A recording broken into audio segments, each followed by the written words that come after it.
প্রিয় শিক্ষার্থীরা, আশা করি ভালো আছো। তো আজকে প্রায় এক মাস পরে এই চ্যানেলের আরেকটি ভিডিও নিয়ে আমি তোমাদের সামনে উপস্থিত হয়েছি। এই লম্বা সময় আমার এই চ্যানেলে কোনো ভিডিও আপলোড হয়নি।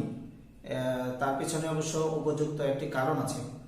কারণটি হচ্ছে আমার এই চ্যানেলের ইমেল আইডি প্রায় এক মাস আগে ইমেল আইডিটা আমি হারিয়ে ফেলেছিলাম বা ভুলে গিয়েছিলাম। তো ইমেল আইডি না থাকার কারণে বা ভুলে যাওয়ার কারণে চ্যানেলে ঢোকাও যাচ্ছিল না, চ্যানেলে ভিডিও আপলোড করা যাচ্ছিল না।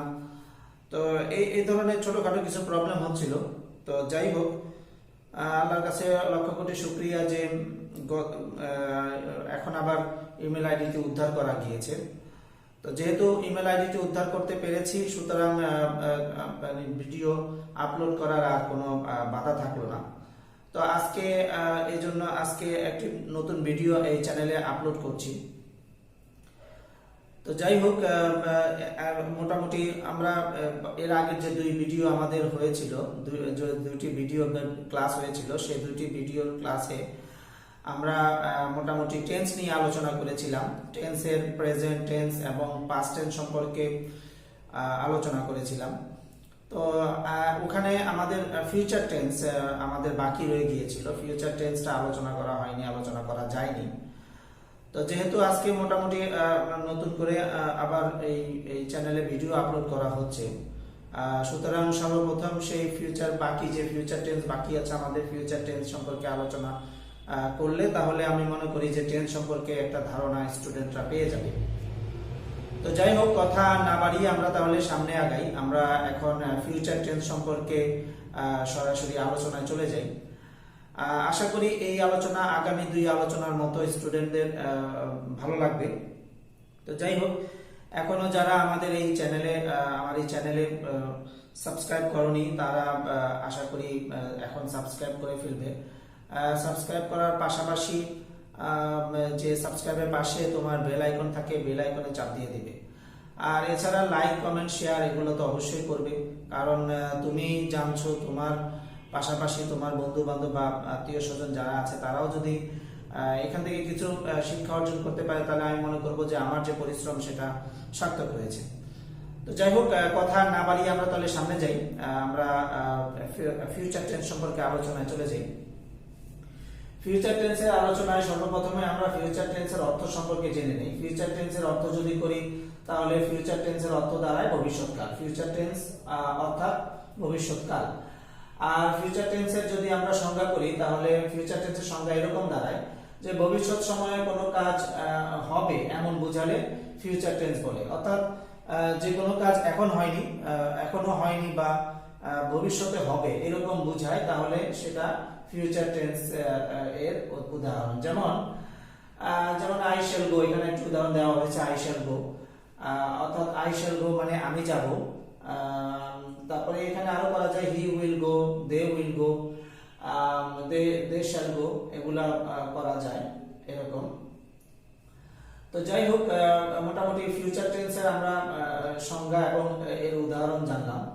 ফিউচার টেন্স সাধারণত চার প্রকার। এখানে আসলে একটু ভুল হয়েছে, ফিউচার টেন্স হবে চার প্রকার।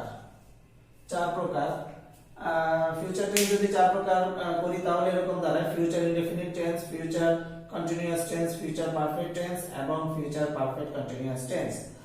তাহলে আরেকবার যদি বলি তাহলে future indefinite tense, future continuous tense, future perfect tense, future perfect continuous tense. এখানে আরেকটু তোমাদের সুবিধার্থে বলে দিই, সেটা হচ্ছে আমরা প্রেজেন্ট টেন্স এবং পাস্ট টেন্সের মধ্যে আমরা যে চার প্রকার করে পেয়েছিলাম ওখানে 8 প্রকার, সেটাও প্রায় কাছাকাছি এরকম। জাস্ট এখানে ফিউচার, এখানে পাস্ট, আর হচ্ছে কি এখানে প্রেজেন্ট। অর্থাৎ এইখানে ফিউচার, পাস্ট এবং প্রেজেন্ট লাগিয়ে দিলে আর বাকি এগুলো সব একই রকম। তো যাই হোক, মোটামুটি আমরা ফিউচার টেন্সের সংজ্ঞা, ফিউচার টেন্সের প্রকারভেদ সম্পর্কে আমরা জানতে পারলাম। এবার আমরা একটু সামনে আগাই। যদি আমরা সামনে আগাই তাহলে ফিউচার টেন্সের সংজ্ঞা এবং ফিউচার টেন্সের উদাহরণ আমরা এখন জানতে পারি। ফিউচার টেন্সের সংজ্ঞা যদি আসি তাহলে বক্তার ভবিষ্যৎ অনুমানকে ফিউচার ইনডেফিনিট টেন্সের সংজ্ঞা যদি আসি, বক্তার ভবিষ্যৎ অনুমানকে ফিউচার ইনডেফিনিট টেন্স বলে। অর্থাৎ কোনো ঘটনা ভবিষ্যতে হবে এরকম যে কোনো অনুমানকে আমি ফিউচার ইনডেফিনিট টেন্সের উদাহরণ বলতে পারি। উদাহরণস্বরূপ যেমন I shall pass this year, I shall pass this ইয়ার, অর্থাৎ আমি এই বছর পাস করব। আই শ্যাল পাস দিস ইয়ার, আমি এই বছর পাস করব। তাহলে ঘটনাটা এখনো হয়নি, অনুমান করছি যে আমার এই বছর পাস হয়ে যাবে, সুতরাং আমি এখানে আই শ্যাল পাস দিস ইয়ার এই উদাহরণটি এই প্রেজেন্ট ইনডেফিনিট টেন্সের উদাহরণ হিসেবে নেওয়া হলো। এবার আসি প্রেজেন্ট না সরি ফিউচার ইনডেফিনিট টেন্সের উদাহরণ হিসেবে নেওয়া হলো। এবার আসি ফিউচার কন্টিনিউয়াস টেন্সের উদাহরণ। ফিউচার কন্টিনিউয়াস টেন্সের সংজ্ঞা, ফিউচার কন্টিনিউয়াস টেন্সের সংজ্ঞা যদি আসি, তাহলে ভবিষ্যতে কোনো কাজ হতে থাকবে এরকম বোঝালে সেটা হচ্ছে ফিউচার কন্টিনিউয়াস টেন্সের সংজ্ঞা উদাহরণ। যেমন I shall be reading a বুক, আমি একটি বই পড়তে থাকবো। তো ঘটনা হচ্ছে ঘটনাটা হয়তো বা দেখা গেছে কি এই ঘটনা আরো 2-3 ঘন্টা আগে বা 15 মিনিট বা 20 মিনিট আগে হতে থাকবে, সেটা এখনো চলতে থাকবে। তাহলে এই জন্য এই প্রেজেন্ট ইনডেফিনিট ফিউচার ইনডেফিনিট টেন্সের উদাহরণে আমরা এভাবে বলতে পারি যে I shall be reading a book. Okay,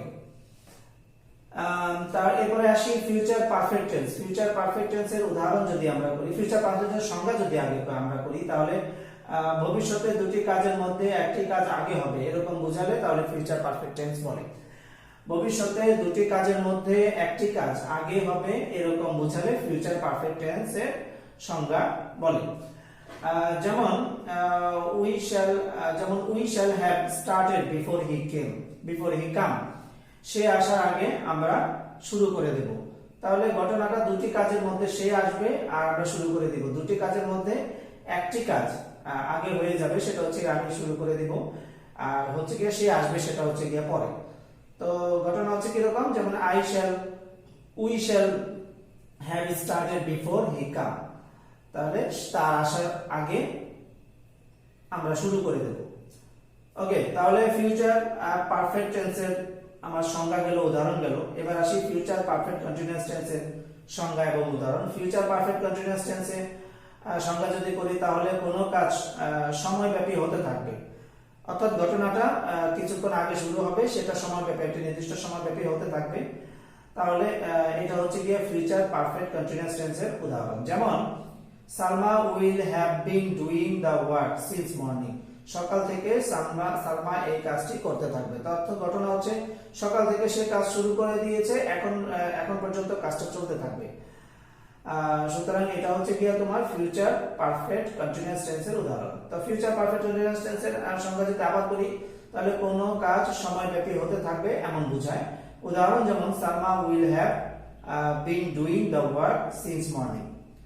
so এভাবে আমরা ফিউচার টেন্স সম্পর্কে জানতে পারি। ফিউচার টেন্স সম্পর্কে জানার পরে আমরা মোটামুটি প্রেজেন্ট টেন্স, পাস্ট টেন্স এবং ফিউচার টেন্স তিনটি প্রকার নিয়ে আমরা আমার যে আগের ক্লাসগুলো আছে সেই ক্লাসগুলো সহ এই ক্লাস সহ তিনটি ক্লাসে স্টুডেন্টরা যদি মোটামুটি স্টাডি করে, তাহলে এই টেন্স সম্পর্কে যে 3 প্রকার টেন্স আছে টেন্স সম্পর্কে সব সুন্দর একটা ধারণা স্টুডেন্টরা পেয়ে যাবে।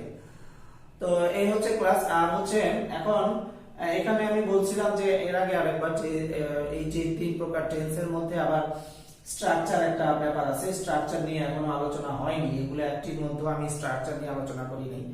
স্ট্রাকচার নিয়ে আলোচনা আমি এই ক্লাসে ঠিক পরবর্তীতে স্ট্রাকচার নিয়ে একটি আলোচনা করব। একটি ক্লাসে 3 প্রকার টেন্সের স্ট্রাকচার নিয়ে আলোচনা করব। তো যাই হোক, সে পর্যন্ত তোমরা মোটামুটি ভালো থাকবে। তো সে পর্যন্ত তোমরা ভালো থাকবে, আল্লাহর কাছে দোয়া করবে যেন আল্লাহ তোমাদেরকে এই মহামারীর দিনে সুস্থ রাখেন, ভালো রাখেন। সবার জন্য দোয়া করবে, সবাই সবার জন্য দোয়া করবে জীবন যেন করে আমরা সুস্থ থাকতে পারি বা ভালো থাকতে পারি। তো যাই হোক, এই বলে আমি আজকের ক্লাস এখানে শেষ করছি। আশা করি আগামী ক্লাস পর্যন্ত তোমরা আমার এই চ্যানেলের সাথে থাকবে এই বিশ্বাস করি। এখানে শেষ করছি। আল্লাহ হাফেজ, আসসালামু আলাইকুম।